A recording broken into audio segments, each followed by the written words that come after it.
Okay, y'all. Welcome back, everybody. Happy Thursday. Today, you're actually going to get two videos from me. Last week was National Rare Disease Day. Actually, on Monday it was. And if you don't know, which I've mentioned in a few of my videos before, Noella has a rare disease. It's 18q deletion syndrome. And I'll get into what that means in a second. But we started honoring her last year after she got diagnosed a year prior with a fundraiser on National Rare Disease Day, and so we're doing it again for our second annual one. So I'm just going to share a little bit about Noella in case you don't know a lot and weren't around during all of her diagnosis and all of that. And then I'm also going to share about the fundraiser. And so I thought I would just put together a little YouTube video so that Instagram isn't being like blown up again like I usually do. And so this was just the easiest way to share all the information with y'all. So first I'm going to explain what 18q deletion syndrome is. So we have 23 chromosomes that make up our DNA, and on her specific chromosome 18, each chromosome has two legs, a P leg and a Q leg, and on her specific one, she has a partial deletion, so she's missing a portion of the Q leg of chromosome 18, and her deletion has like exact numbers, like 18.2 something something through point something something something, and it's just like a long number. So it's very, very rare to find two exactly the same deleted chromosomes. Every kid is different. So when we were navigating this diagnosis, we realized that everything that's true for her might not be true for another kid that has a chromosome deletion or 18q deletion or anything. And so it's been quite a journey trying to figure out how everything pertains specifically to Noella. So I'm going to back up a little bit and take y'all to the beginning. When Noella was born, she was diagnosed with hypothyroidism within 2 weeks. It showed up on her newborn screening, and so she's been taking thyroid medication for that literally since she was 2 weeks old and seeing an endocrinologist. And then that was the only health issue she really had. She was jaundiced when she was born, but other than that, we didn't like suspect any issues. And then around 9 months, she still wasn't rolling over, crawling, nothing like that. She was sitting up, but that was it. And we were like kind of confused. And so we did like an evaluation and got her into physical therapy. And at 12 months, she still wasn't crawling. I believe she was rolling over by then. But she never really like rolled over a ton. Like she would do it if we motivated her to and like played with her to do it, but she didn't like just lay down and like roll around. And so that was another sign, like at 12 months, she still wasn't crawling, still wasn't doing these things. And we were like, okay, should we check into why this is happening? In December of that year, we did an MRI and it showed everything looked normal. There was a little bit of crowding and some dysmyelination going on with like the white brain matter. That's like a super specific thing, but nothing like super severe or that would tell us anything really, just something we would monitor. And so we moved on from that and did a microarray blood test later in December, and it showed that she had her deletion. So that's how she was diagnosed February 26th of 2020. And after that, we jump started. She was in special skills training. It's just like fine motor skills, play skills, stuff like that. And then she was still doing PT. And so we were doing those two therapies. And then we met with a geneticist who literally handed us a stack of papers and was like, this is everything in our databases that explain what 18q deletion syndrome is, and it might be true for Noella, it might not be true for Noella. There's really like, it's really hard to say. And so basically we just had a baseline, and with that baseline we wanted to test everything that could be wrong just to rule everything out and kind of see where we were at. So the first couple of things we did a kidney ultrasound. When your kidneys are formed, when you're in utero, your ears are also formed at the same time.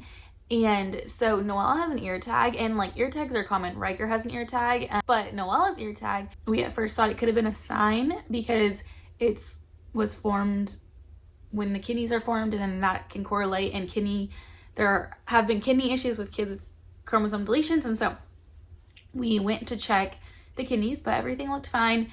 We did an echo because a lot of heart defects or heart issues can be correlated to a chromosome deletion, and so her echo came back great. And then we did a hearing test, and her hearing test was fine. A vision test, and her vision test was fine.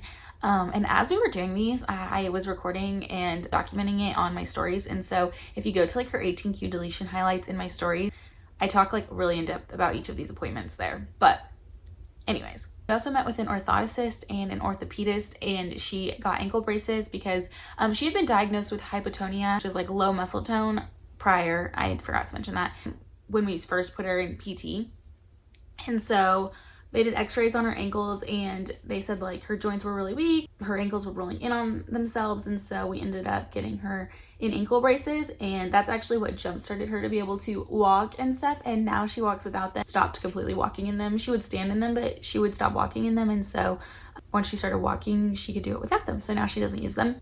And yeah, I think that's everything. I don't know, it's so much, and like it's only been since 2020, but we added another baby, and so it's kind of hard to remember everything as it happened, which is why I'm glad that I documented it on my blog and on my Instagram highlights and on my Instagram. It's like tons of posts, and I'll link as much as I can for y'all. But yeah, so now what we see in Noella as her symptoms or whatever is a global delay, meaning she has like gross motor delays, as in she just started walking in January of 2021, so a little over a year ago, and she's gotten so much better. She was taking steps a little bit before that, but she wasn't really like walking around the house at all, and then it still took a little while for her to like walk in public and stuff, but even now she'll walk in public. Like, she's getting so much stronger. She started going to school in August, and I think that helped a lot because she has to walk all day at school, and she'll like take steps up. Like even just in the last few months, we've noticed like a lot of improvement with her walking and gross motor skills, and then fine motor skills as well, just like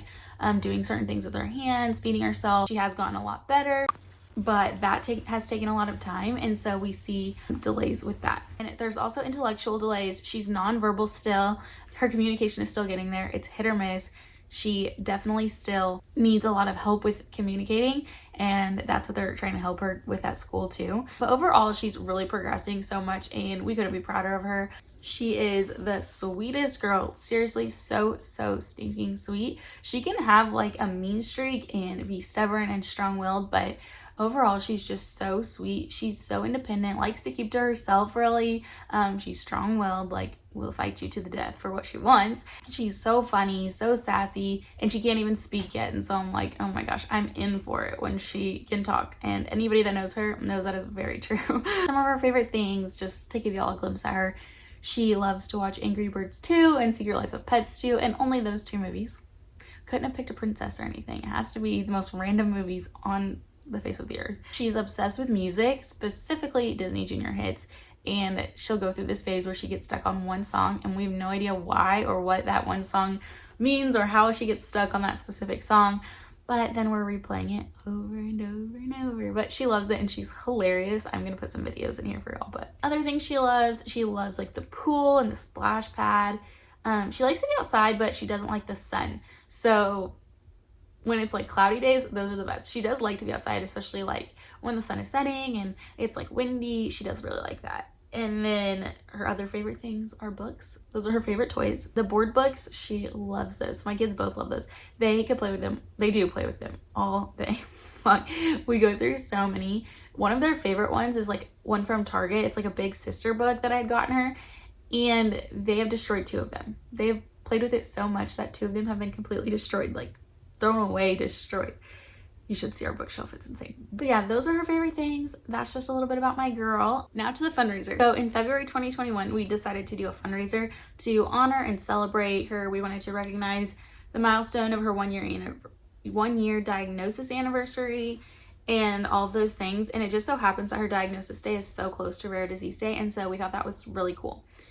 With everything going on this year and me starting up my photography business full force and Riker, it was so hard for me to get anything for everything done by then. So it's a little delayed this year, but it's still happening, and I'm very excited about that because it's even better. So we did this shirt last year. It says I love someone rare with blue butterflies, and we also had a couple of other options with this shirt and then a gender neutral design. So we are bringing this design back, not the other design, because we didn't have enough people buy it early last year, and so we brought this one back, and I made another one for 2022, and we also added totes. And so I'll put like a bunch of the pictures through right here of all the stuff that you can order for merch. All the proceeds will go to the National Organization for Rare Diseases. They're one of the organizations that were a part of that big document set that the geneticists have given us at the beginning. We're one of the few databases that has a lot of information about chromosome 18q deletion syndrome. We just love how they recognize rare diseases and really make awareness for them and how different they can look on everybody. And so that's something that we really do love about the organization and why we decided to go with them to donate all of our fundraising to. We have all those options for the merch this year. So if you're watching this as it comes out, we will be running this through Monday, March 7th for merch orders. And then we have another thing later this spring. So on April 30th, we're going to be hosting a 5K event, and I'm so excited about this. It's more of like a fun run, walk, 5K, just basically a large gathering to raise money and celebrate who Noella is through her diagnosis. And so we'll be doing that. It's not like a timed event or anything, really just a fun opportunity to hang out. There will be food and activities and giveaways and just a lot of fun stuff. Really planning this to be a good event, wholesome event, just something really fun with a community that either loves someone with a rare disease or loves Noe specifically.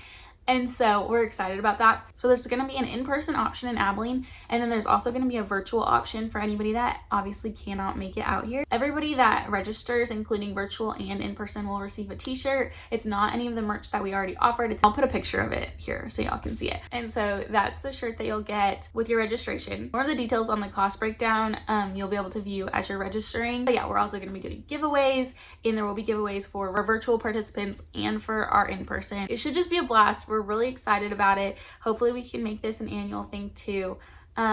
Just something fun and special. So yeah, mark your calendars for April 30th, and we definitely hope to see you there in person or virtually. Either way. That's all I have for you today. Don't forget to hit the subscribe button to be notified when my next video is live. Later today there will be another video up. But yeah, thank y'all so much for your support, and I'll see you very soon. Bye.